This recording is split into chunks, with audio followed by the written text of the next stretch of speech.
In this video, I want to talk about how you can connect your Hostinger domain to your Shopify store.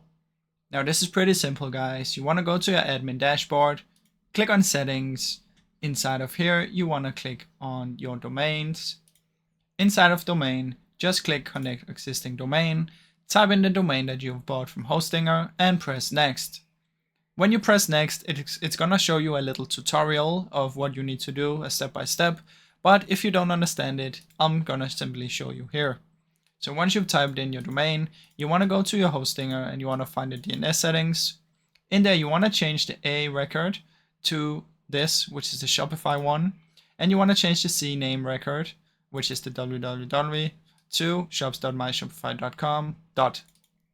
Now, after that, just save. Go back to your Shopify and click verify. Now, if these don't work, it's because Shopify is gonna give you a different one. So when you press next here, it's gonna tell you what you need to change it to.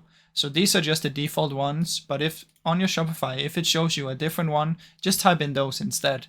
So like I said, it's gonna give you a tutorial in here that you can do, but this is the basics of it.